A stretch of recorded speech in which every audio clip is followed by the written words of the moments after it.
What's going on, everyone? It's Ben from YGO from Zero, back with another Retro Yu-Gi-Oh video, and in this video, I'm going to be dipping my toes into Warrior format. Now, Warrior format is the format that comes after Chaos, with the first real ban list that happens in October 2004, and it's based around an event that happens in February 2005, which means that we now have cards from Soul of the Duelist and Rise of Destiny. If you missed my video going through all the new cards we have in the format, then definitely check that out, as it was a deep dive into a lot of the cards you'll see here. But some of the new cards that we have include Abyss Soldier and Mobius the Frost Monarch. This makes a water deck somewhat attractive, especially given that the ban list has hit a lot of the most powerful cards that would potentially keep this card relegated to jank tier. And that's why this deck was able to win the last big Warrior tournament.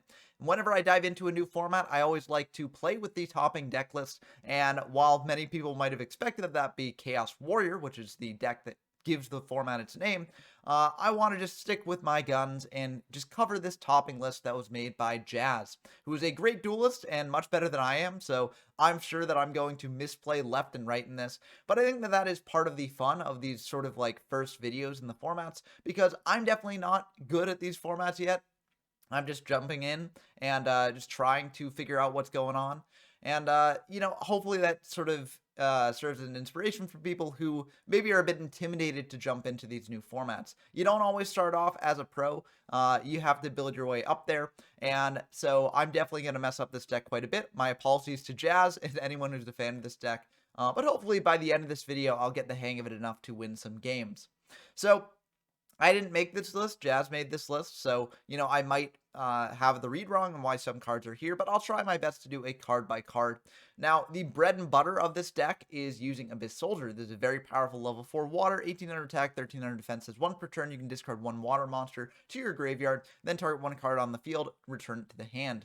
Now, the best water monster to pitch off this is Sinister Serpent, as that returns to your hand later. But there are a variety of other water monsters in this deck, and if you pitch things like Mother Grizzly or Revival Jam or Yomi Ship, then you can get them back with Salvage and have more cards to discard later. And that is a very interesting combo you can do.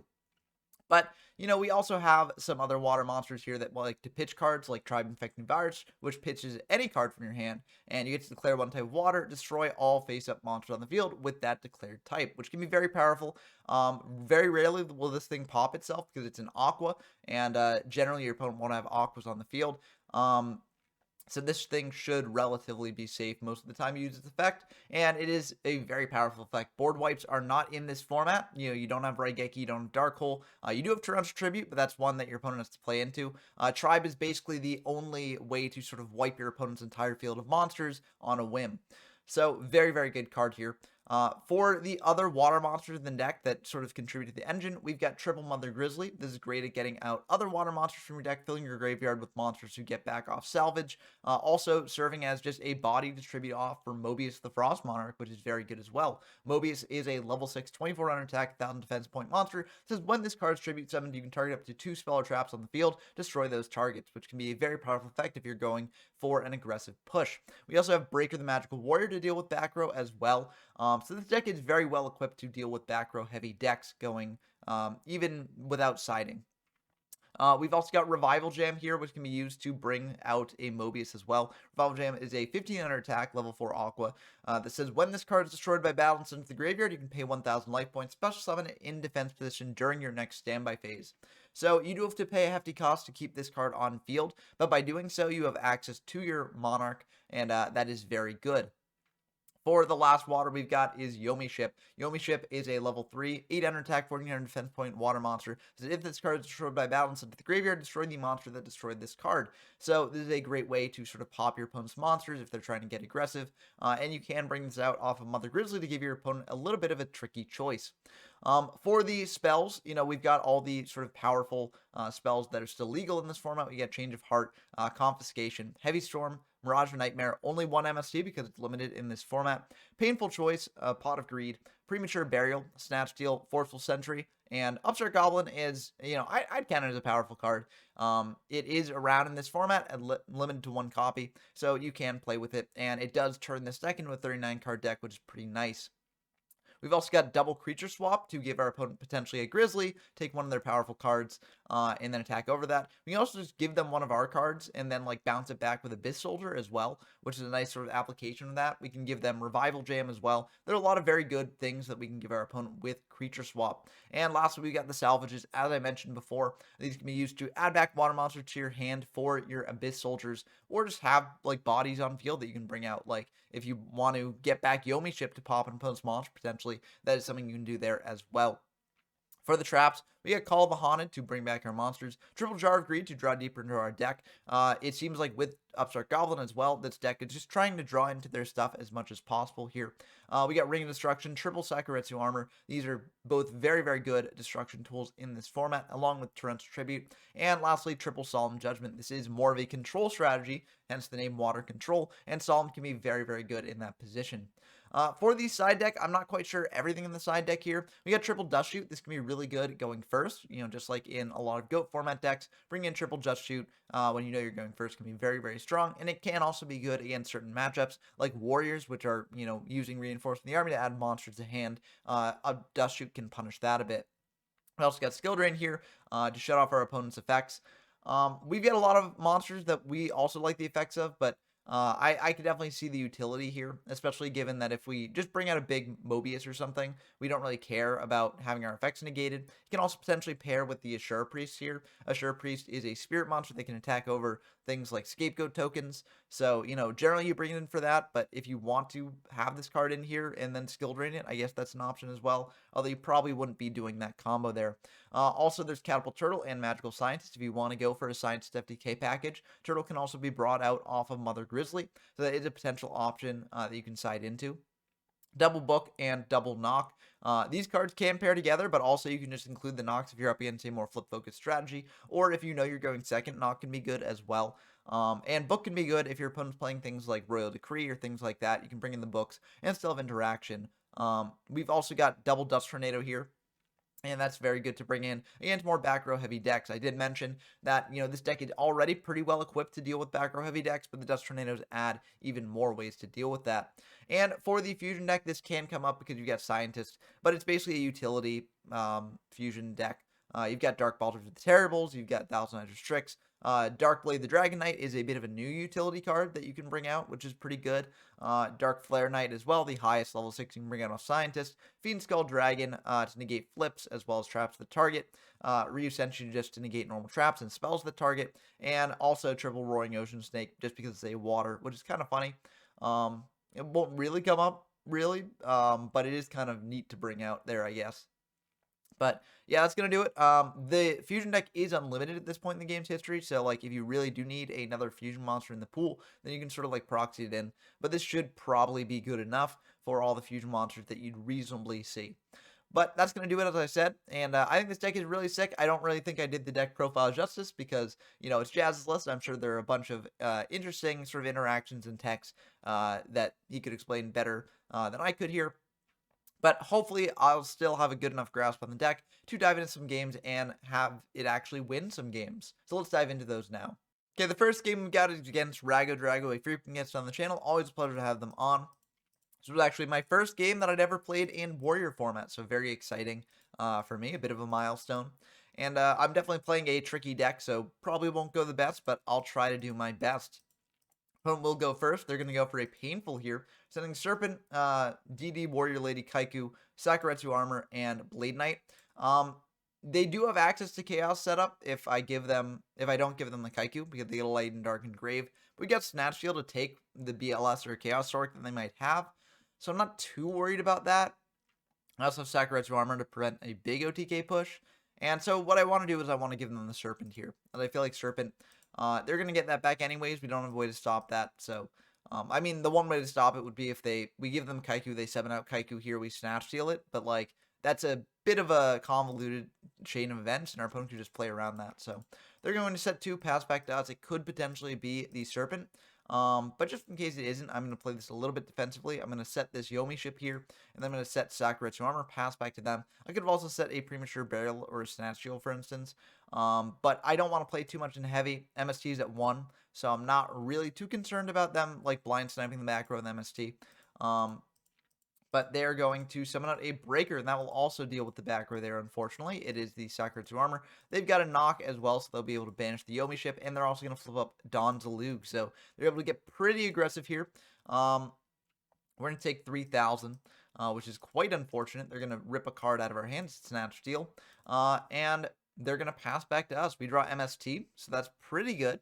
I think what I actually want to do here, this is a little bit awkward, but I think I just go for the MST on the back row. It's a return from the different dimension. That actually is really nice because that tells me they don't have a BLS in hand, or else what they could have done last turn is they could have gone for BLS here, bring out a 3k monster, then gone for a turn to bring back like Kaiku and either DD Warrior Lady and Blade Knight, and that would have been lethal damage here. So that tells me that they don't have the BLS in hand, so I don't have to really play around BLS right now. They could top deck it, but I still think that this is pretty good. We're going to crash our Grizzly into the Zalug, and we're going to bring out another Grizzly. We could have brought out another monster from our deck. I think I actually misplay here a bit. I think I should have crashed this Grizzly into the Breaker and then brought out either the last Grizzly or a Revival Jam or something like that, because then our salvage is online, and it's just good to have that online.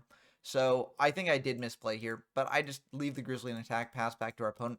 It wouldn't have actually mattered here, ultimately, I'm pretty sure, because I think we lose here either way, probably.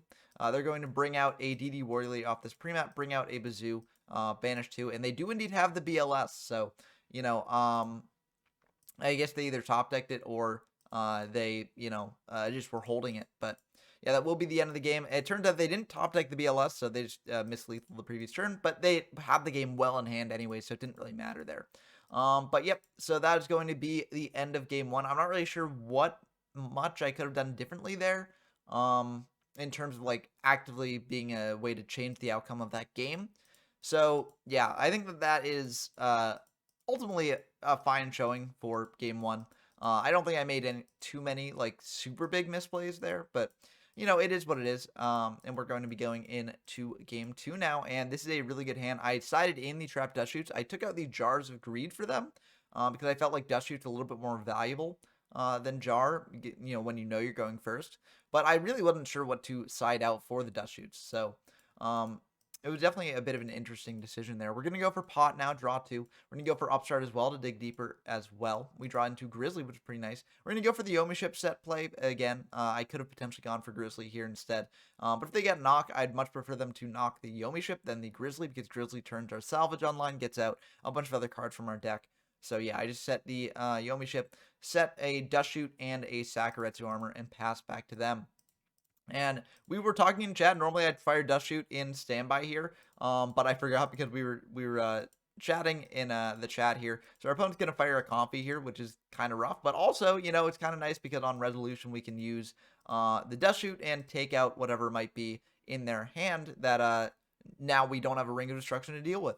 So we get to see what they're working with here, and they've got Sinister Serpent, Blade Knight, Kaiku, BLS, and Reaper. That is really rough. Wow, that's a really good set of cards there. This is really tricky because we don't have a way to really deal with the light and dark that they've got in hand to set up BLS. So BLS might be the pick, but we also don't really have a way to deal with Reaper now that our ring is gone. So I think the choices here are either to send back BLS or send back Reaper. I could also send back Blade Knight to cut them off of a light. That could be an option as well. Yeah, I think Blade Knight, BLS, or Reaper are definitely the choices here. I go for BLS just to be careful, because that's the hardest card for them to get out of the deck. Blade Knight, if they draw a Rota, they have access to that. So I think BLS is probably the best thing to spin back, just to cut them off of the light and dark, boss monster there.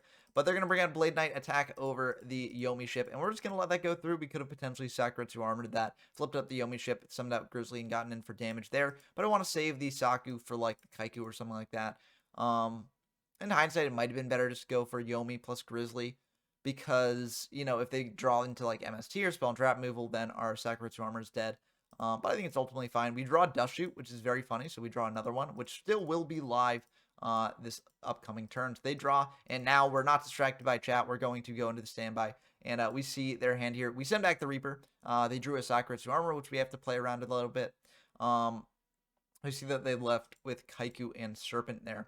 So, pretty good for us, I think. They're going to bring out a Kaiku here. Attack in to our Grizzly. We're going to go for the Saku there. Pop that. They're going to set one. Pass back to us. We draw a Judgment. That is pretty good to have. We're going to attack in with this Grizzly here. Drop them down 14. Set the Judgment. Pass back to them. And we make a big misplay here. They fire a pot. And we actually do go for Judgment on that because I want to keep them on low resources. But realistically, I shouldn't have done this. They're going to have a chump blocker every turn with Sinister Serpent in hand. And I want to save Judgment for something a bit more high impact. So I think this was a major misplay. I think this actually might have cost me this game. But anyways, they're going to, set the Serpent, pass back to us. We attack over the Serpent with the Grizzly, and this is what I'm talking about. Like, they're going to be able to draw into new resources anyways, because they've got the Serpent online. So, it doesn't really matter for us here. They're going to bring out a Wang Hu, and we will just TT the board. I think that was also maybe a misplay, because what we could have done here is we could have just, let them attack over the Grizzly with the Wang Hu, brought out either Sinister Serpent or Revival Jam, and either of those are fine for us because Revival Jam comes back. Serpent actually probably would have been better because we can just keep chump blocking Serpent. If they bring out another monster, then we can TT, and that would be a much better outcome for us. So I think this was a major misplay again. I've just been misplaying here. I think after the Solemn, I just realized that I misplayed and it sort of shook off my game, but you can't really have that happen when you're playing a deck that really does require a lot of thought to play. So we're going to bring out this Grizzly attack in. They've got a Saku for that, but we kind of knew about that. So we're going to set this Comfy, pass back to them. And they're going to bring out a DD Warrior Lady. DD Warrior Lady is going to attack in for 15. We lose, we drop down to 2,500 there. We draw Forceful, which is pretty good. We're going to go for the Forceful. Shuffle back that Sinister Serpent. And then we're going to set this Yomi ship, pass back to them. They're going to hit over the Yomi ship. They will be able to banish that. And now they're going to set one, pass back to us. We draw Call the Haunted. And we don't have two, targets engraved for salvage, which is another reason why I should have brought out a monster like Sinister Serpent when the Wang Hu was on field. So I think that was a major misplay for me, and I just have to sort of set a call here, pass back to them. They're going to set one, pass back to us. We draw a Heavy Storm here, which isn't quite the best when we've got all this back row. We're going to pass back to them. No point in sort of bringing back the Grizzly now. They're going to go for Painful here, send 5. And I think of those, we just want to give them the Mirage, as they might not have a way to out Mirage. If they do have the MST for the Mirage, then our Call the Haunted is live, and that's fine. So they're going to flip up a Serpent here, try and get in for 300. We're just going to go for Call. If they do have an MST set, they have to use it on this. If not, then it's fine. We get out a Grizzly, which is pretty good. And they're going to go for Mirage here and pass back to us. Mirage will get to draw them a bunch of cards here, so they'll draw 4. And then we're going to go for another Grizzly attack over their Serpent there and attack directly for 1,400. So we're recovering. We're actually managing to get back into this game. We're going to go for Comfy in case they drew an MST. I have the read that they don't have an MST set, or they might have gone for it on the call. Maybe that's an incorrect read, but I feel like that is, an okay read to have. But we get to see their hand there. We see that they've got BLS, Tribe, Heavy Storm, and Return from the Different Dimension. Now, unfortunately, 2 of those cards are just lethal for us. Because, if they bring out Tribe, pitch a card, then, they pop both of our Grizzlies, attacking for 16. If they get BLS, then they bring out BLS, attack over our Grizzlies, and then we lose. So I think what I actually have to do there is I have to send the BLS, and that's what I do. Because, either way, we lose, so it doesn't really matter which one we send. But, yeah, if they've got BLS plus another card, it maybe gives them more options to do things, but yeah, they're only keeping 1 card here, so it doesn't really matter too much. And the card that they keep is Return from the Different Dimension. So that is good to know about. Them having access to that, they can bring out a DD Warrior Lady if they want to. They're going to set the Serpent, draw 4. And this is still pretty good because we get to attack in, go for 1,400 damage here. We set a Solemn here because we're trying to set up for a heavy play later, potentially. And I feel like we're in a pretty good spot. They're going to add back that Serpent, so they get to keep 2. We're going to have them keep just the end cards here. And unfortunately, they pitch these Serpents, so that means they'll be able to get that back. They have access to 3 cards instead of 2. They're going to go for Rhoda here, and I could potentially fire Solemn on that, but I want to save Solemn for the return.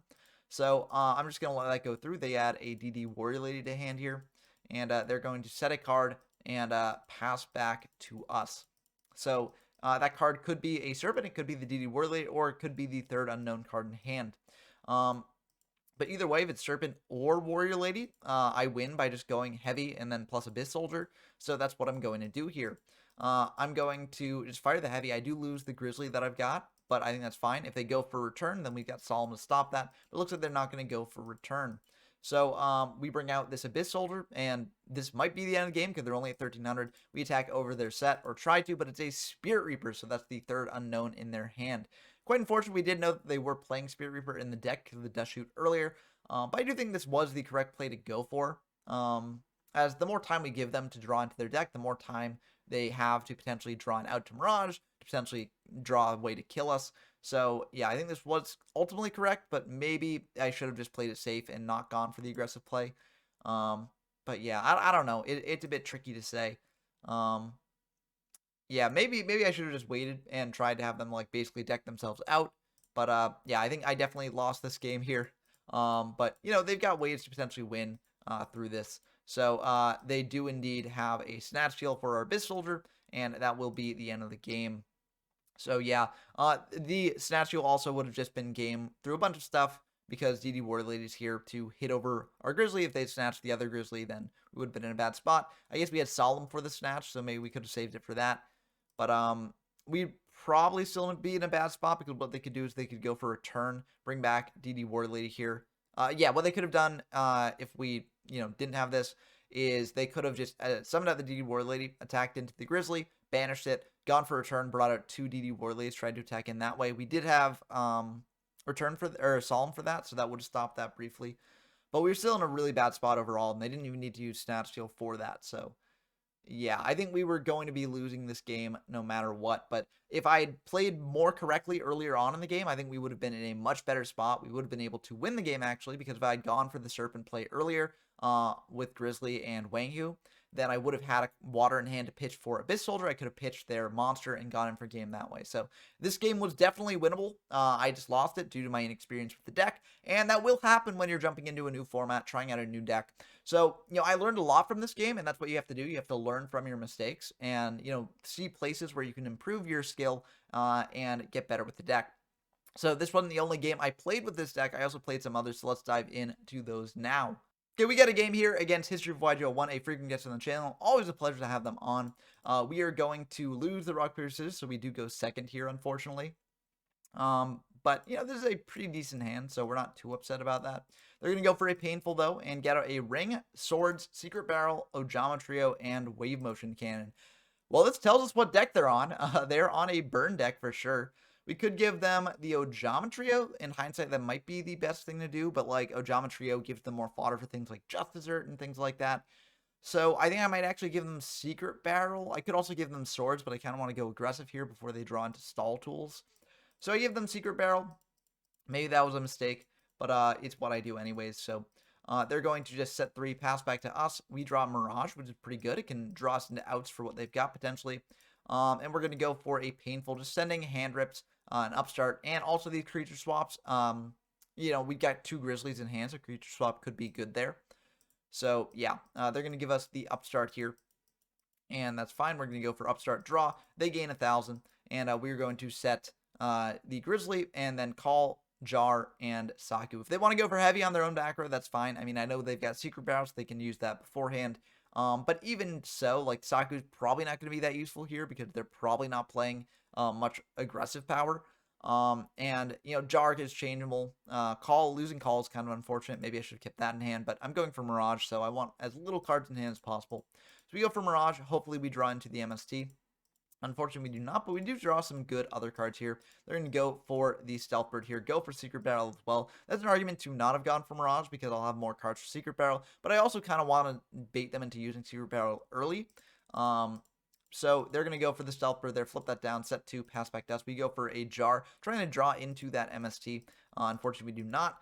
And so we do pitch 3 cards here because that's how many we drew. So they're going to pitch a Salvage, a Mobius. Mobius would have been really good here, but unfortunately we don't get to keep that. And a TT, which also would have been pretty good here. We're going to summon out this Grizzly, see what happens. Flip up this other Grizzly, and then we're going to go for Change of Heart and take control of their other set. Unfortunately, it is a Mask of Darkness, so we can't, deal with their Stealth Bird right now. But we can go for call on the Mobius, and that will be able to deal with the Stealth Bird. So the call actually worked out pretty well here. we'll attack over the set. Unfortunately, they've got Gravity Bind there, so we won't be able to do that. So we're just going to set the TT, set the Jar. They're going to go for Just Search here in the end phase. So we take 2,000. We're going to pass them back the Mask, and then we draw 4 off this Mirage. If we do draw into MST, we can just use the Jar of Greed to clear up a back row spot and go for that. But they're going to set 1, switch the Mask to defense, and then in end phase, we're going to go for this Jar, drawing a Tribe. And yeah, this is pretty rough. We don't draw an MST to Outer Mirage, but we still will be keeping 2 cards here. And there are a fair amount of cards that do get us into this game. I mean, Breaker and Abyss Soldier can both deal with the Gravity Bind there. Unfortunately, we lose the Abyss Soldier, we lose the Sokka, we lose the Grizzly, and we lose the Judgment. But we still have this Breaker. So we're going to break the Saku, and then we're going to attack into their cards. They've got Ceasefire here, so that will deal us 3,000 damage, which is very scary to be in. We've only got 200 life points left, so rough stuff for sure. Then we're going to attack in for 3,000 here. So we're chipping away at their life points. We got a pretty good aggressive board here. We're drawing 3 with this Mirage, and we are pretty okay with that. They've got a level limit area B, so that's unfortunate. They're going to set 2, pass back to us. We draw a Bit Soldier, so we get to keep that. That would be very good because that can bounce the level limit. But we're going to manage to keep that, and we can actually use the Bit Soldier, pitch the Tribe with Prio to get rid of the level limit. A Bit Soldier will be switched to defense, but then we get back all of our other cards here. They're going to go for Solemn, though, on the summon. I guess they had Gravity Bind set, so it wouldn't have really mattered too much here. But yeah, that's unfortunate for us. We do lose the Abyss Soldier. There also was the argument to Abyss Soldiering back the Mobius, and if we had done that, then that would have been really bad for them because they would have lost 2 here. But I think going for the Solemn makes a little bit more sense. Or maybe not, I don't know. Yeah, they're going to Solemn the Abyss Soldier there. And we're going to pass back to them. We draw 3 off the Mirage, so hopefully we can draw into a way to deal with this. They're going to go for a Lava Golem here, but we got TT to pop all that. And that's fine with us because we've got less cards on field. So, I mean, if they draw Secret Battle here, we lose either way, but should be fine. We draw Heavy Storm, so that is going to be pretty good if we manage to keep that. They're going to pitch the Pot, the Ring, and the Tribe here. That's perfectly fine. We go for Heavy Storm, pop the entire board, go for Abyss Soldier, attack in for 18. Unfortunately, we have not drawn Serpent yet. If we had Serpent, then that would be really good. I was kind of hoping to draw Serpent through the Mirage plays there, but unfortunately, we never got it. And they're just going to set 1. We draw a Jar of Greed. We're going to set that, attack over their set. It is just a Stealth Bird. We're going to pass back to them. And they're just going to mid defeat. What do they draw there? Yeah, they only drew a Solemn, which will not help them here. So that's going to be the end of the game. Kind of a scuffy game 1 for sure. But we did manage to pull that out.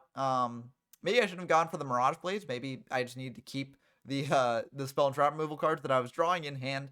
But I think it ultimately worked out there for us in the end. So we were able to win that game 1, which does show that the deck, even before siding, it does have some ways to deal with that sort of back row heavy deck. For game 2, we bring in some Dust Tornadoes. I think we side out some Sakus because Saku isn't really as good here. They're going to go for Pot, draw 2. They're going to set 1 and then go for a level limit area B here. So I'm going to go for Change of Heart on the set just to see what it is. And it's a Cyber Jar. So we'll pop that. Each of us will get 5 cards here. And they're going to get level limit area B, Megamorph, Solemn Judgment, and Trunade along with Stealth Bird here.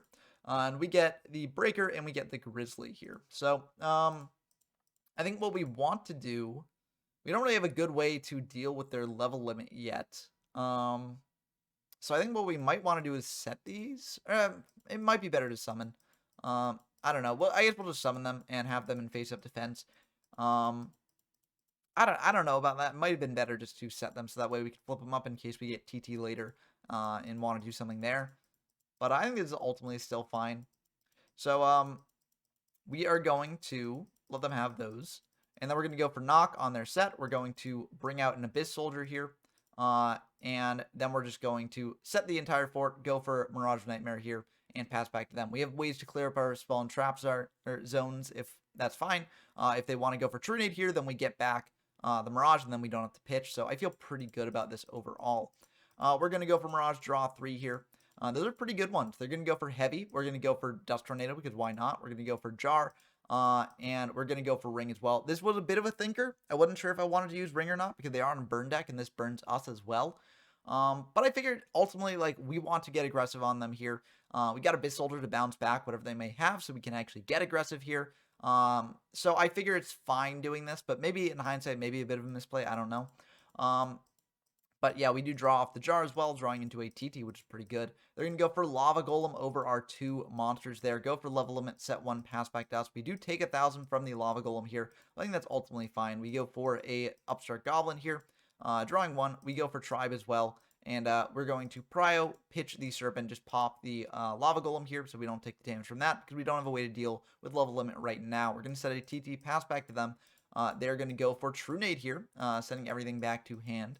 And then they've got Change of Heart for our Tribe. So this means that they could go for an aggressive push. They're going to go for Stein here, bring out a Master of Oz, and that will be the end of the game. They're going to just do Megamorph on top of that just because.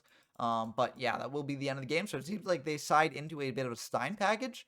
Kind of interesting for Burn to side into Stein, but I guess, your opponent's probably taken out a lot of the Sacred Armors or things that could give you trouble, but if you're going for True Nade, it doesn't really matter there either way. I mean, I don't know. I guess it makes some sense because you want to burn down your opponent before you get the Stein combo off, so you can play the Floodgates and things, and then use True Nade to bounce back your own Floodgates and do stuff like that. It also preserved your life points above 5,000, so I guess that makes sense. But yeah, I'm just going to keep the siding relatively the same, except I bring in Death Shoots here since I know I'm going first. And I'm going to bring out a Grizzly set 2 pass, and this is a pretty good opener. I didn't want to go for Mirage here because I wanted to keep the Mobius online. I didn't want to potentially discard this because Mobius is super strong against this sort of deck. So I just set Mirage as a bluff. We go for Dust Shoot here right away. And we see that they've got Death Koala, Solemn Judgment, Lava Golem, Stealth Bird, Mask of Darkness, and Morphing Jar. I don't necessarily want to let them draw deeper into their deck with the Jar, so I am just going to send back the Morphing Jar. I can play around all the other cards here. And yeah, so I'm fine doing that. They're going to set 2, pass back to us. We draw a Dust Tornado here. And we are going to think about what to do here. We're going to go for Mobius, pop their back row. They're just going to let that go through. And then we're going to attack in their set. I think it maybe should have set the Dust Tornado or Heavy Storm to play around the Deskawalla. They wanted to go for that because Deskawalla is a good option given that we had a Grizzly and Deskawalla blocks that. But I figured they'd go for the Stealth Bird here, and I didn't necessarily want to commit our entire board to this. But it is indeed the Deskawalla, so we will take 1,200 there that we didn't have to take. So a bit of an iffy play from us. But they're going to set 1, pass back to us. We draw a Solemn there. We're going to go for Premat on the Grizzly just to get aggressive here. I figured that they likely set the Mask because it didn't really make sense to set Stealth Bird into a Mobius. So we're going to go for this. It is indeed the Mask, so they get back a Solemn Judgment. That's perfectly fine. We got a Solemn Judgment of our own. And now we're going to attack in for 2,400 with the Mobius. We're going to set the Solemn there, pass back to them. Again, we're not firing the Mirage because we want to keep the Heavy in hand. So I think this is fine. They're going to set 2, pass back to us. We don't want to blind Dust the back row. I want to save Dust for if they've got Gravity Bind or something that they want to fire. And then what we can do is go for Dust. When they Solemn that, we Solemn their Solemn. And then they're in a really tough spot. So that's my reasoning for doing this. In standby, they're going to go for Ojometrio, though. So maybe I should have just blind Dusted. But I feel like we're still in a good spot because we have a way to clear up one of our own monster zones with Mother Grizzly. If we go for Heavy, popping the Premat, then that means that we get a monster zone free. So I'm fine with that. And we're just going to attack with Mobius first in case they set the Stealth Bird, because they are running a bit low on monsters in hand. It's a Mask of Darkness there, so they're going to add back the Ojometrio. That is perfectly fine. We've got a clog board anyways, and then we'll attack in for 1,400. We got a pretty good clock on them. They're going to go for Pot here, draw 2. I could potentially draw them into something that can do something here. Also, if they want to go for Lava Golem, trading off our 2 monsters here, then we do have ways to deal with any floodgates that they might have. So we are perfectly fine if they give us a Lava Golem. They're going to set 1, pass back to us. We're going to go for a Dust Tornado on one of their back row. Just in case, Secret Battle or something. We know that the other one is, a Solemn. So, I feel like this is fine. And this still baits them into going for the Solemn to protect things like Gravity Bind there if it was a Gravity Bind. But, yeah, we hit an Ojometrio, so it wasn't really that useful for us. We're just going to set 2 and now attacking their set in case they drew into, a Morphing Jar or something. It is a Cyber Jar, so that will pop the entire board. We'll take 900 because all our tokens will be destroyed. And they're going to get a fair amount of monsters off this. We don't really get too many monsters, but we do get Abyss Soldier, which is very nice. We're going to bring out that Abyss Soldier. They're going to get a Morphing Jar, a Stealth Bird, and a Deskawalla here. So we add back a Pot, a Painful, and a Solemn, and a Knock. Now, we don't necessarily want to lose these cards to Morphing Jar, and we also don't necessarily want to take 2,000 damage from the Deskawalla. So we actually don't attack. What we do is we knock one of them, which will turn out to be the Morphing Jar. So that's pretty decent. Now we go for Painful here to just get good cards from hand. get a water basically because like, since the Serpent's going to be a water, if they don't give it a Serpent, then we get a hand rip here. So that's pretty fine as well. But they will indeed give us the Serpent here. So we'll get that to hand. And now that that's in hand, we can use Abyss Soldier to bounce some things back. We're now going to go for Pot now that our deck is a bit deck thinned there. Drawing into a Grizzly and a Change of Heart. Okay, Change of Heart gives us some options here. So what we can do is we can change apart one of their sets to know which one is which, and then we can bounce the Desk Wall. As Desk Wall would be a little bit annoying. If they go for Solemn on the Change of Heart, then we actually have ways to clear out our back row a little bit, so that is fine. But yeah, I think that it would just be best to change and then go for Abyss Soldier. Now, when we were playing this, we were unsure exactly of how a ruling worked here, because in GOAT format, if a monster's been summoned off Cyberjar and your opponent takes control with something like, a Snatch Steal, I guess, in that format, you actually can change the battle position of that monster. So we checked with some judges, and we heard that it might work the same way, so we assumed it worked the same way, but then we found out later that it actually doesn't work this way. So you can't actually do this exact play in this format, so that is very good to know. But we go for Change of Heart on one of their monsters.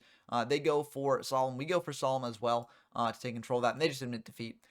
Because, we're under the impression that the ruling works where, like, I can flip this up. Even if it didn't work this way, I still think that going for Change is the right move, because I kind of want to get out, I want to get rid of the Desk Koala, as that would potentially be more damage, and it also gets a card out of hand. I guess depending on what they do, I could potentially bounce the Stealth Bird instead, because the idea being if they want to go for Solemn on our Chains, then we go for Solemn on their Solemn. We've cleared up 2 back row slots. We're also going to be pitching a water anyways for the Abyss Soldier, and now we're setting 2, so the Death Claw doesn't really do as much damage. And bouncing out the Stealth Bird saved us more life points. So I think that would be the best play to do there, depending on if they went for Solemn. If they didn't go for Solemn, then we bounce back the Koala, I think. But yeah, either way, I think we need the Change of Heart for the knowledge here, because we're just taking too much damage otherwise. So yeah, I think this was still the right play, but if we had done that, I think we still would have won the game here. But yeah, they were just bricked on monsters here, really. And I think we still would have been in a really good spot. So yeah, I think that we were going to win this game either way. It's just that this was a much quicker way to end it. So yeah, I think this shows how good the deck can be against this sort of like, burn style back row focused deck. So, even though we did bring in the Dust Tornadoes, and that did help a bit, I think the deck on its own in the main deck is still very good at stopping that as well. But that's going to do it for this game. Now let's dive into the next match, which is up against a bit more of a standard deck that you might face. Okay, we got a game against Kesha YGO Official, who is a frequent guest on this channel. Always a pleasure to have them on. And they're also, a very good Warrior player. They held one of the Kesha Grand Prix, which was a tournament in Warrior beforehand. So, they're very passionate about this format. And so it's a pleasure to have them on here. We draw a pretty decent opener, all things considered. And we are going to dive into the game. They're going to bring out a Kaiku set 1, pass back to us. We draw double Saku, which is pretty nice. We've got Painful Choice here, so we're going to send the Comfy and the Forceful plus triple Jar of Greed. I like this set of 5 to send. You could also argue for sending Serpent to, have a card here for Abyss Soldier. But I don't want to risk Serpent into Kaiku in case they have a way to deal with our board. So I much prefer this set of cards here. So we're just going to set a Grizzly, set a Saku, set a Jar, pass back to them. They're going to go for a Dust Tornado on the Jar. So that will out that. And they're going to bring out a Zalug as well, try and rip a card out of our hand. We're going to Saku the Kaiku because we just don't want that on field. We could have also not done that and just brought a Grizzly here, put them in a bit of a tricky spot. But I want just, pure removal on that Kaiku. I don't want that Kaiku sticking around, as I want my salvages to be online for later. I want to be able to pitch things for Abyss Soldier in peace. So yeah, I just go for that. Now here I could potentially summon out another Grizzly and just get aggressive here. I don't want to play into TT though. And I figured this should still be fine. If they got Sakuretsu Armor to pop the Grizzly, that's unfortunate, but I can just set a Yomi Ship or a Grizzly and be fine.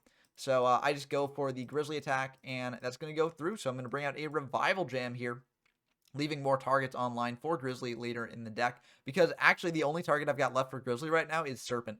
So, yeah, that's kind of rough.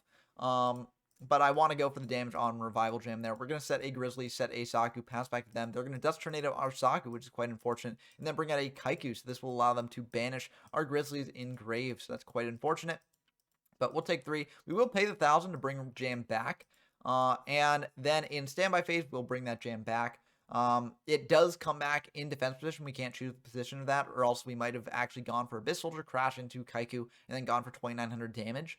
But since it's in defense, it doesn't really make sense to do that. We could still go for the Abyss Soldier crash, because then we still have 1,400 damage to get through. But I feel like Abyss Soldier is too valuable in hand, so I don't really want to do that. So I'm just going to set this Yomi ship pass back to them.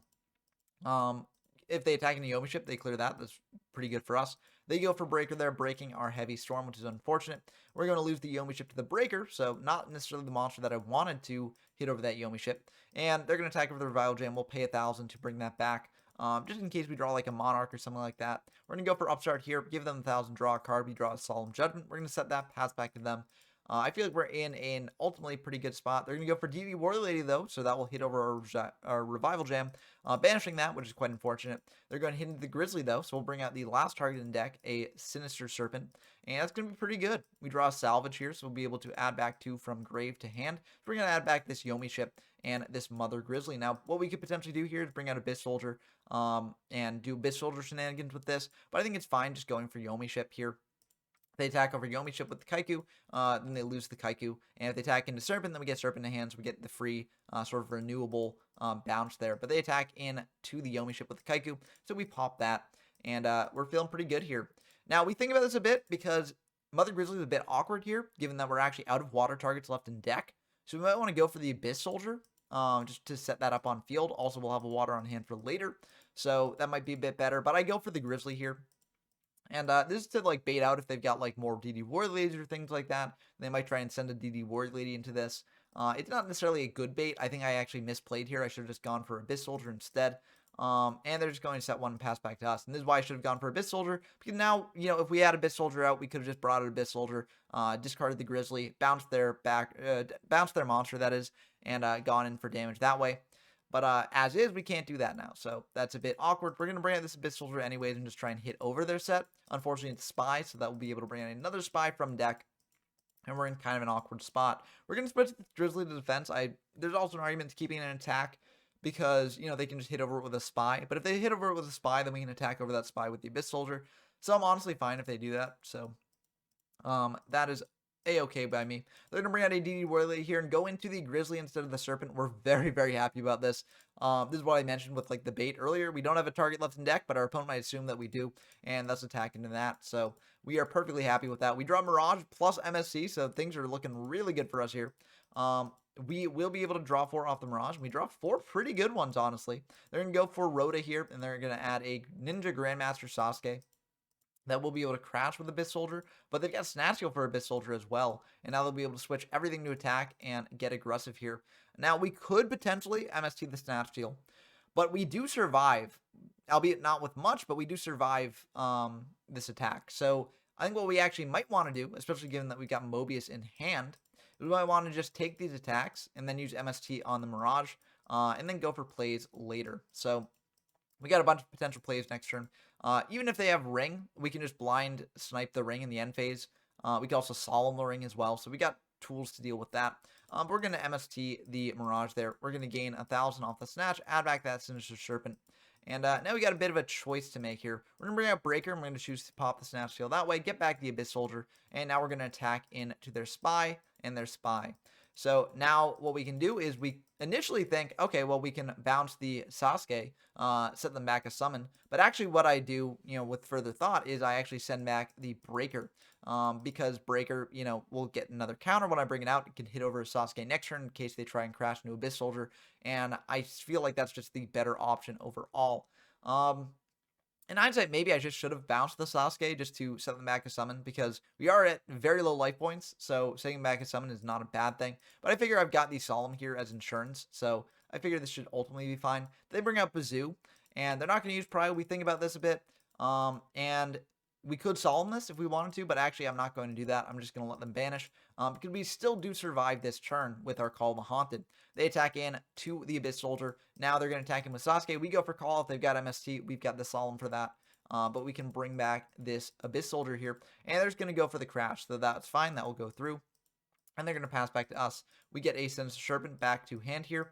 And we actually have a pretty cool play. We're going to go for Sinister Serpent, go for the creature swap here. And now we can banish 2 from Bazoo because we only got 2 engraved really that we'd want to do that with. Yomi Ship and Abyss Soldier here. So we're just going to go for that.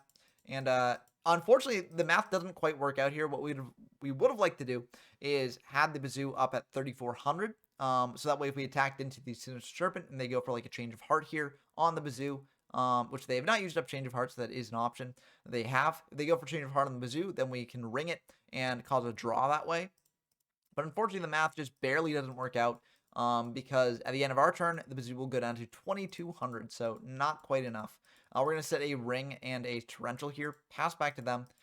They are going to go for Rhoda, and they're going to grab a Blade Knight here. They're going to banish a light and a dark and go for BLS, and that is very scary. We ask if they're using Prio, and they're not going to use Prio, so that gives us a couple options here. So one option would be just go for TT. Pop the entire board. We've got Solemn for the Blade Knight that they bring out afterwards. The issue is if they've got any further extension after that, we lose the game.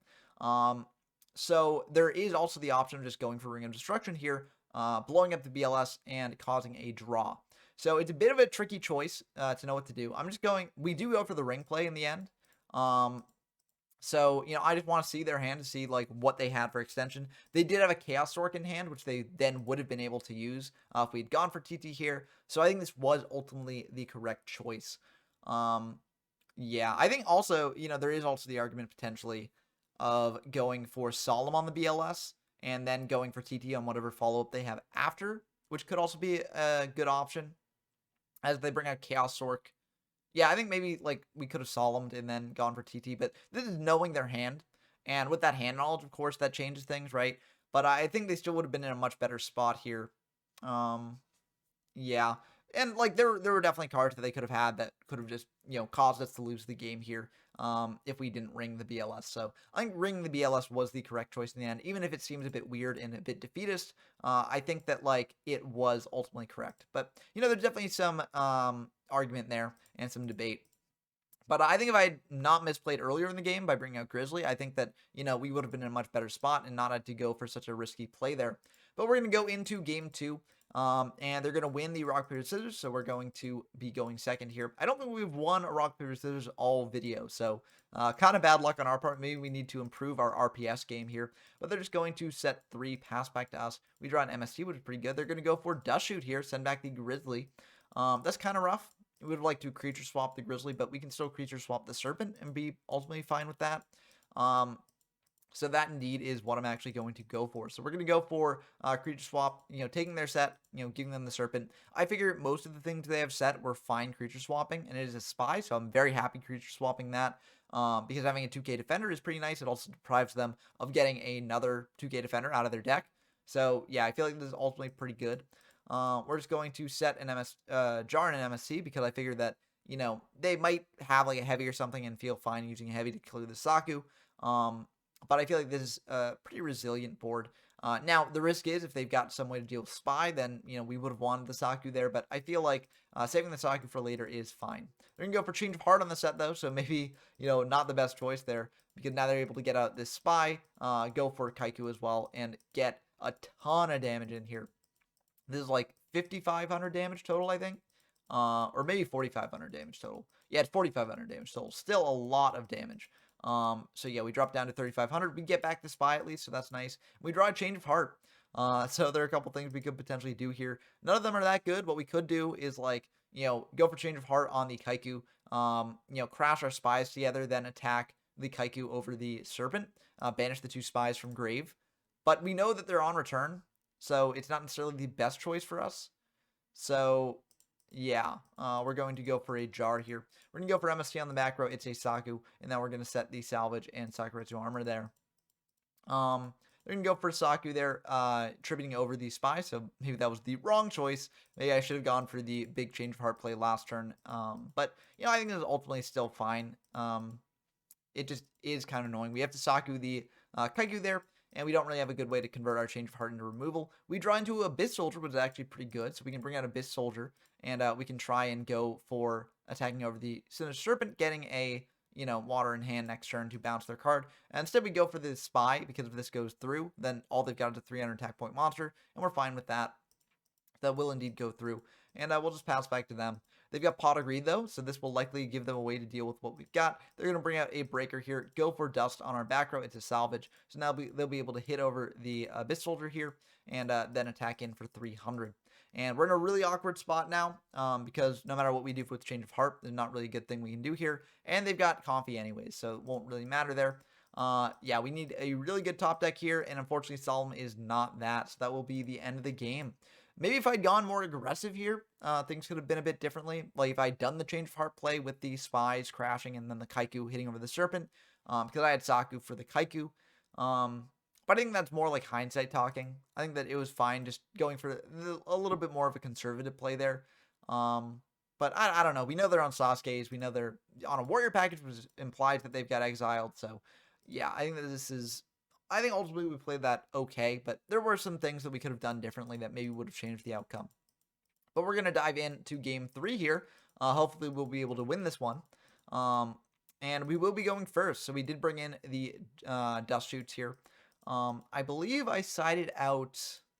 I don't think I sided out of the jars. I think I sided out of, like, heavy and some, like, spell and trap removal stuff. Because, like, they weren't really playing much spell and traps the previous two games.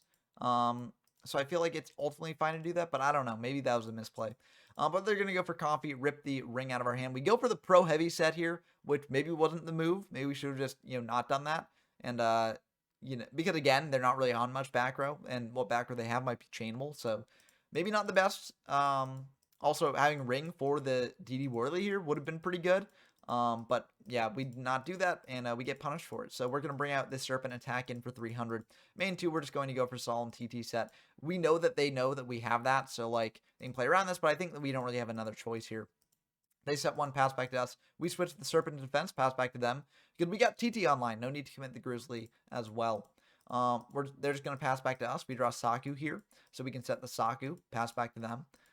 They're going to set one, pass back to us. That's a bit worrying because if that's a Solemn, then they've got the Solemn for our Solemn if they want to go for a Heavy, which is kind of rough. We're going to set the Jar here because that is an easy card to clear up our back row. They're going to go for Pot here, draw two. And they're going to set another, pass back to us. We draw a Snatch Shield, which isn't the best right now, but it could be good later. We're going to go for Jar here. We draw Breaker, so we're just going to go for Breaker just to use up their back row in case it is Solemn for our Solemn. We really want to get that out of the way. It's a Sakuretsu armor, though, so quite unfortunate there. We are just going to attack into one of their sets. I have the read that might be like a Don Zalug. It could also be like a Spy. But if they got a Spy, getting another Spy out of deck isn't that bad because we got TT for it later, so... I'm ultimately okay with this. It is indeed the Spy, but they got no targets. So, we're fine with that. I mean, the other set is also very likely a Spy, or they've got a Spy in hand. They're going to go for DD Warrior Lady here, and I think now is a good time to TT. He did a 3-for-3 trade, so it's not the best trade in the world. But, we do, get the Serpent back, so it's, not the worst trade in the world for us anyways.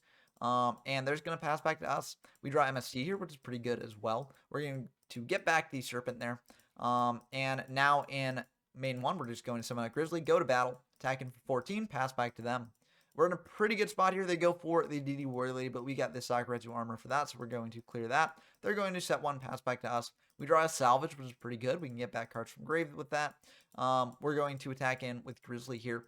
And the Salvages basically give us more insurance at having a continual conga line of these Grizzlies here. They're going to go for a Breaker on our Solemn, which they did know that was the Solemn because, we'd used up the TT already, and we'd set TT Solemn that turn. So, that was the correct play on their part there. They're going to attack over the Grizzly here, and we'll bring out another Grizzly, just keeping the conga line going. They're going to set one, pass back to us. We're going to go for MST on that new set. Maybe I could have just saved the MST for later. But I figure, they are unchainable, so it's good just to snipe the back row that can't be activated yet. We draw an Abyss Soldier, so actually that is the end of the game. We just go for Heavy here, hitting their returns. That's very good to know about. If they'd gone for return here, we still would have had game because Abyss Soldier can bounce back one of their cards, Snatch Shield can take the other. But as is, we're just going to bring out Abyss Soldier, go for Snatch Shield, and that will be the end of the game. So, much better game for us there. Sort of the long sort of control strategy paying off for us. But that does show, if this deck is able to set up a big enough board, it is able to really pick apart their opponent's boards very cleanly. and that's pretty good. They're just going to go for a T-set pass back to us. We draw Abyss Soldier, which is pretty good. We're going to bring that out. We don't have any monsters in hand to pitch for it, but we do have this knock to deal with their set. So now we can attack in for 18. And they are going to use a Saku on that. Makes sense. We're going to set a Jar and a Saku here. If they go for heavy, then we do have Jar to make it a little bit less bad for us. But they're going to go for MST on the Jar, so we get really rewarded for that. We get an Abyss Soldier here. They're going to go for a Kaiku, try and attack in, but we're just going to Saku that. We don't have a clean out to it here. We could have also just, left it on field and hoped to draw into something good to creature swap to them, but I figure it's better to save that play for later. We draw an Abyss Soldier. That's very funny. We've drawn all 3 Abyss Soldiers here. The only monster we have to pitch for them are the Abyss Soldiers, though, so a bit awkward. We're going to set a creature swap here as a bluff. I figure we likely won't get 2 uses out of this, so, it's ultimately fine to do this. They're going to set another, and fire a Mirage here, pass back to us. Now, we draw MST, so we just go for MST on Mirage. We could have also saved the MST for later, because they did use MST on one of our back rows, so, they're just basically digging through their deck and not really having a clean out to Mirage, likely. I mean, we can check their back row, and yeah, they do not have a clean... Oh, I guess Raigeki breaks clean out to Mirage, so, I guess they did have an out to that. But I think that, preventing them from cycling through their deck is a good thing because they are on, like, a Chaos Return style deck, and that deck wants a lot of cards engraved. So I think that going for MST on the Mirage there is good. Now we have a couple options here. We could potentially go for a creature swap, taking control of their monster. We could potentially bounce their monster with the Abyss Soldier in hand. It's a little bit awkward no matter what we do. Like, ideally, the move would have been to creature swap our Abyss Soldier for their monster. And then if we had another water in hand, we could summon an Abyss Soldier and bounce our Abyss Soldier back. That's another sort of neat synergy with creature swap here. But as is, it doesn't really work out for us well. So we're going to think about what to do here exactly, and we're going to actually bring out the other Abyss Soldier, having the read that is a DD Warrior Lady. So, we attack over that with one Abyss Soldier, get him for 18 with the other, and we're feeling still pretty good here. But I think maybe there's definitely the argument to holding the Abyss Soldier for later. That way we have a water in hand, no matter what happens. And, that way we have also follow-up plays later. But they're going to go for a Raigeki break on our back row, go for reinforcement in the army to bring in this Blade Knight here. And they will hit over our Abyss Soldier here, so that's quite unfortunate. We'll lose 200 there. We're still in a good spot, especially when we draw Mirage. We don't have MST yet, but if we ever draw any monster, and we get to keep that monster off Mirage, then we got a great creature swap play here. We will draw 4. Okay, there are actually a couple good options here. If we draw into Grizzly or Premat, if we keep those, then we're in a really good spot here. So, yeah, let's just hope we manage to keep some of those. They discard 4, though, so, that is kind of not the best odds for us. They're going to hit the Change of Heart, or they're going to let us keep the Change of Heart. Change of Heart does pair kind of well with Creature Swap, though, because what we can do, if they bring in another monster, we can Change of Heart one of them, Creature Swap, and manage to keep the other. So, it is sort of like a jank sort of combo there, but, like, it is something that does work. So, it's not the worst thing in the world for us. They're going to attack in for 2k again. And, again, there are some cards here that we wouldn't mind keeping. Salvage is unfortunately dead because all we've seen is one Grizzly. So we wouldn't like to keep that, but I think, like, Upstart, Painful... Saku, I think any of those would be great keeps here. And we will be keeping one of these. So they're going to let us keep the Salvage. That is the worst card for us to keep, unfortunately, but it is a risk of, like, doing this sort of thing.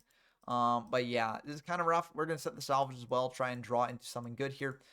They bring out a Breaker. Let's hope they break one of our back row before, we can actually die to this. And they are indeed going to break the Salvage. So we're still alive, just barely. As long as they don't have any other cards here to kill us. But if they don't, then we can go for the Change of Heart creature swap play and be okay with that. But unfortunately, they do have the return here. So that will indeed be the end of the game here. So, yeah, very good games, though. Very intense games against this Chaos Return style deck. This deck is definitely a big threat, and definitely expect to see it in the tournament coming up very soon, next week on the YGO from Zero Discord server. If you want to play this format, then definitely head on over there. But this wasn't the last game that I got against Kesha. We actually enjoyed this one so much that we wanted to play one more. So let's dive into that before wrapping up the video. Will we win the rock, paper, scissors this time? No, we will not. So we lose all the rock, paper, scissors in this video. Very unlucky there, but, like, ultimately, I think the games have still been great. Which do show that you don't necessarily need to win the rock, paper, scissors to win some matches or have great games in this format, which is kind of nice to see. They're just going to set one, pass back to us, and this is pretty good for us. We're going to go for painful here. Send forceful copy and then triple, or actually we can't send triple jars. We only got double jars. So we're actually going to send an Abyss Soldier as well. This Abyss Soldier pairs with the Premature Burial quite nicely, because what we can do is we can pre-map back the Abyss Soldier, use Abyss Soldier, pitch a water to send the pre-map back to hand, and then pre-map back whatever water we pitch. So I kind of want that engraved if they don't give it to us. And so we're going to grab a jar off that, because jar is probably the least impact card that we have here off that send. We're going to attack in 14. We accidentally pitched the jar instead of setting it. So, they know about one of our jars. But, they knew about the jar anyways. So, they're going to go for Royal Decree here, which is a bit of a problem for us with these jars. And makes sense why they gave us a jar there. They're going to go for Painful here. Send 5 pretty good ones. I think what we want to give them here is the Serpent. We could also give them the Decree, but I feel like Serpent's the best because they're going to get that back anyway, so it doesn't really matter for us. They're going to set one, go for meta, so actually maybe Serpent was not the great choice there. Yeah, they're going to suck up our Grizzly attack in for 14, and that is kind of rough. Now, we do have some fun plays that we can do here potentially. For instance, we could pre-map back the Abyss Soldier if we want to pitch like the Mobius. We can bounce the Grizzly, but that doesn't really do anything because then we don't have Mobius online. So the better play here, in my opinion, is just to go for Change of Heart on the Restrict, tribute that off for a Mobius, and pop their cards. Now, the Grizzly would get popped anyways, but at least we get to pop the Decree. Now we're going to go for Double Jar here just to see what we get. And we actually have some interesting things that we can do here with these 2 waters. We can go for the big aggressive play, pre-matting back the Abyss Soldier, pitching a Grizzly to get the pre-mat back, and then using pre-mat again. We could also then use Salvage to get more waters from grave to hand. So we have a couple different options here. But since that isn't quite lethal, it's actually 1,000 off of lethal, I believe. We're just going to go for this Mobius attack, deal 2,400, and then we're just going to pass back to them.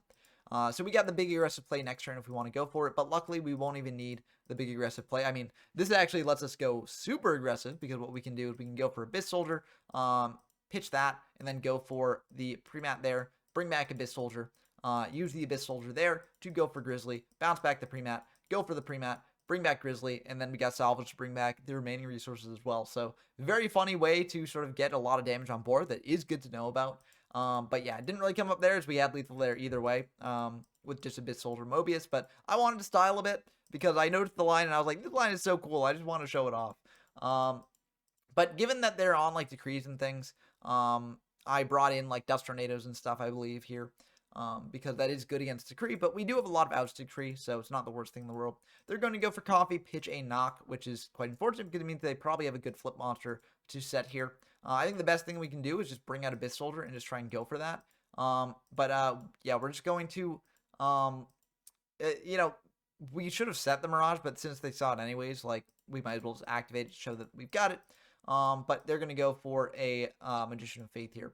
So they're going to go for Decree in the end phase to shut off all of our traps here, which is quite unfortunate. But we will get to draw off Mirage. So those are some pretty good draws there.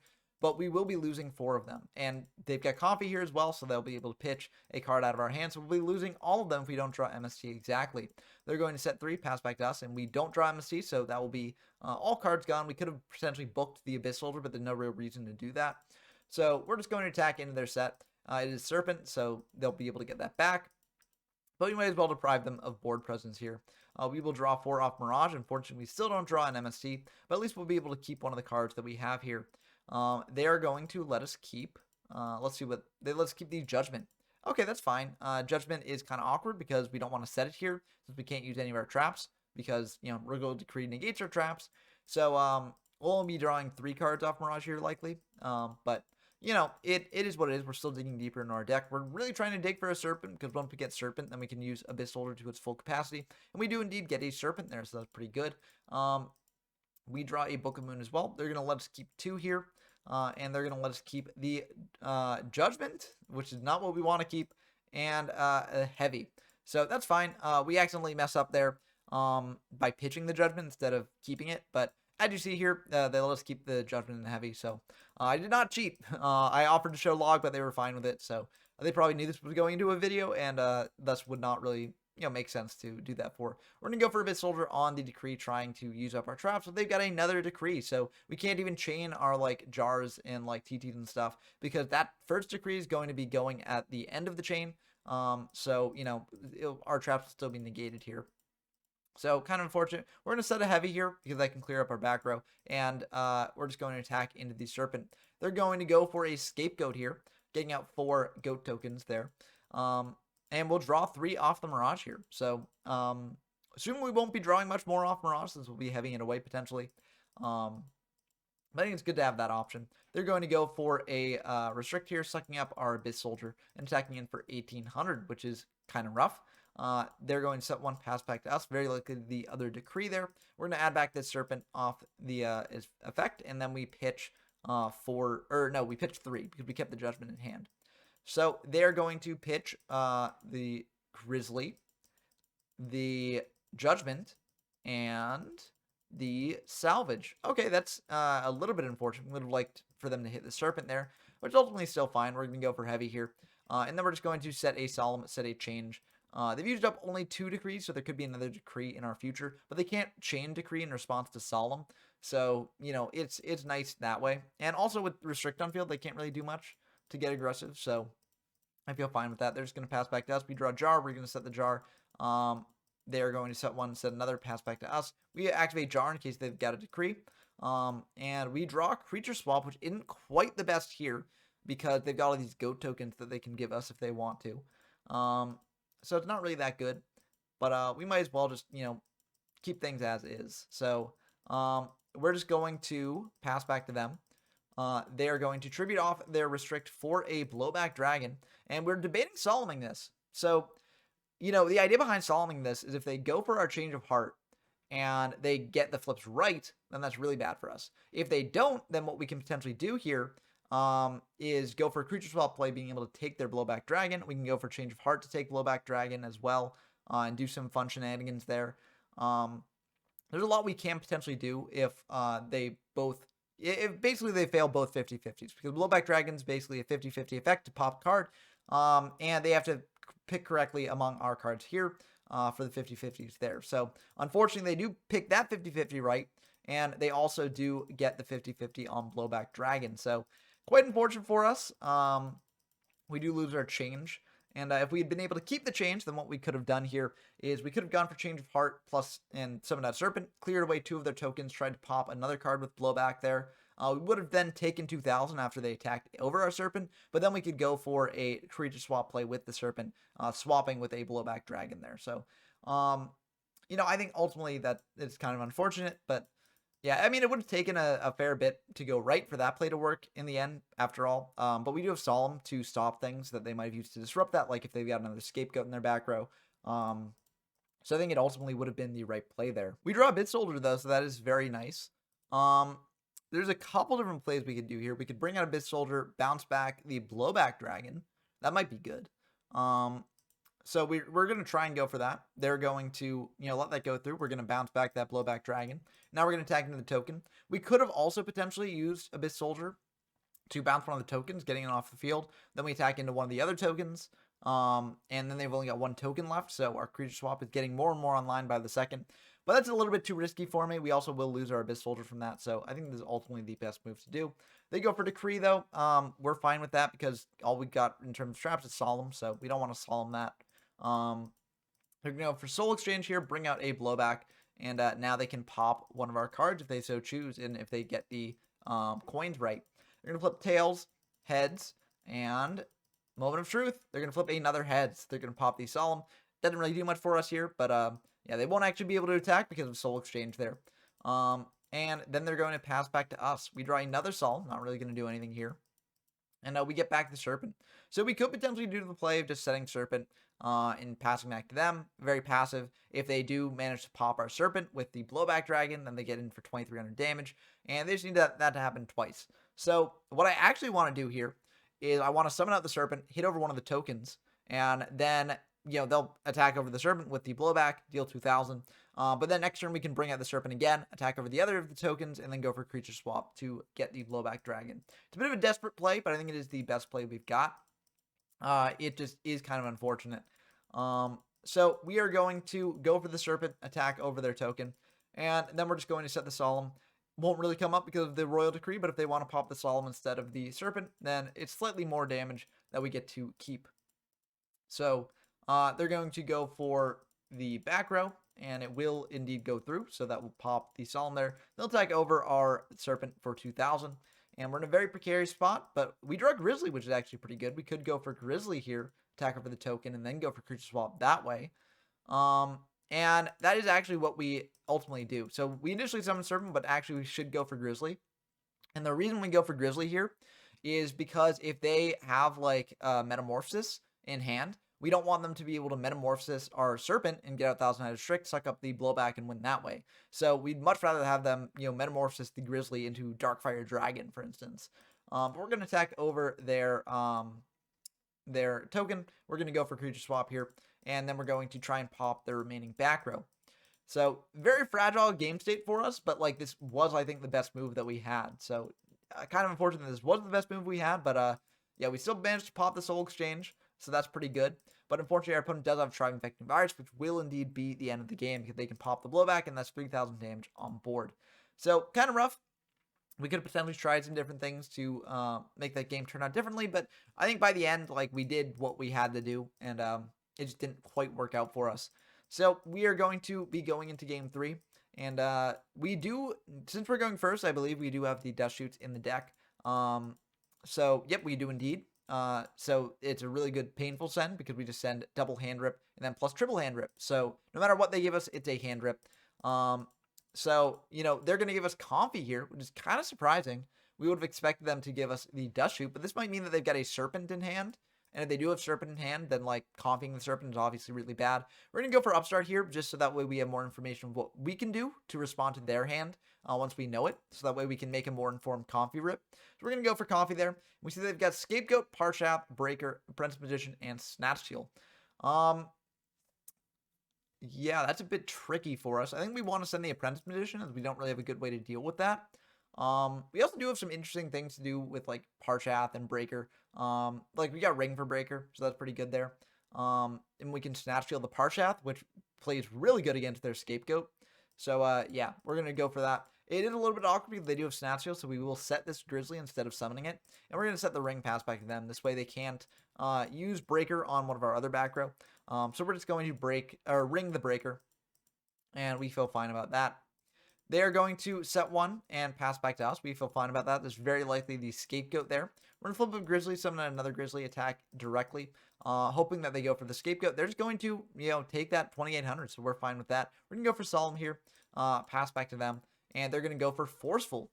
We could potentially Solemn this, because we do have the Snatch Steal and the Abyss Soldier. And that would make for the funny play later on where we, like, Snatch Steal their Parshath. So that would be great. I think in hindsight, it's not the right move to Solemn the Forceful. We want to save Solemn for a more meaningful point of interaction.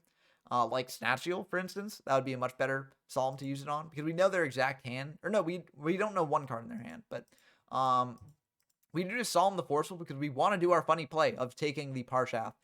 This is not the correct choice. I think that we should have just, save the Solemn for a much more impactful play, but this is the funnier option. So they go for Snatch, and they tribute off a Parshath, attack over the Grizzly here. They do get to draw a card, but we get out another monster from deck. We're actually going to bring out another Grizzly to just keep the aggressive pressure going. I think I also could have brought out a Serpent here instead, because, Serpent could potentially wind up in graveyard eventually for our Abyss Soldier, so that would be pretty good.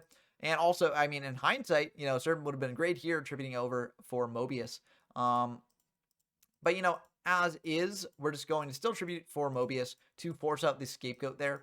Yeah, I think maybe this was also a little bit of a misplay there. Maybe we should have gone for Abyss instead, and then gone for Snatch on the Parshath.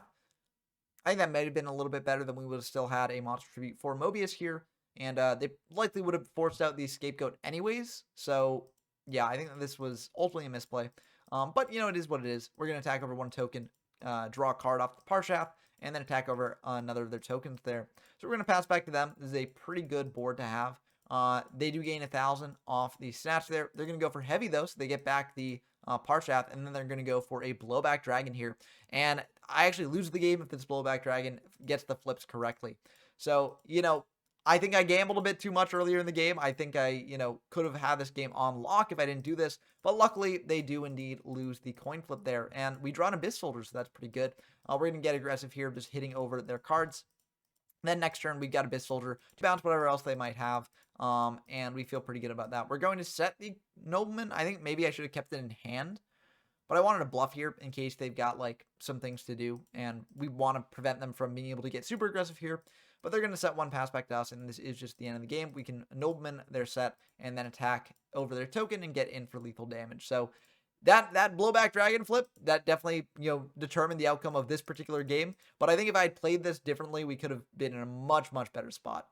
There's no real reason to waste the Solemn there that early. So the good thing to keep in mind, you can have funny lines that you want to go for, but those lines can lose you the game, lose you a game that could otherwise have been very winnable. Luckily, we managed to win this game here, but it's just good to keep in mind for the future. But I think Water Control is a really, really cool deck. I've heard that Jazz, has some potential changes that they want to make for it in the future. And, so the deck isn't quite perfect, but it is very fun to play. Very, very tricky to play, but when you do manage to play it well, it feels really, really good. And it's just cool to see this deck have legs in this format, especially after, the general trend with DM era formats was just sort of centralizing into sort of a tier 0 strategy, just playing all the best cards. Now we get to see some more like, off meta options being able to rise up to meta status. So very cool to see. I hope that more people experiment with this deck in the future. And I hope that if you are trying to get into Warrior format, this is potentially a deck you try out. But that's going to do it for this video. If you enjoyed, as always, please do leave a like down below and subscribe to the channel if you want more content like this. Also, if you want to support me directly, I do have a Patreon. And if you subscribe to the Patreon, then you will be able to get shouted out in these videos. So big shout outs to Brendonker, GMYFS, Rincewind, and Porkchopgoon. It really means a lot to me that you support me this way. And, it just encourages me to make more videos like this. But I hope that you enjoyed. As always, let me know what you think of this deck and the format as a whole down in the comments below. And until next time, I've been Ben from YGO from Zero, and I'm signing off.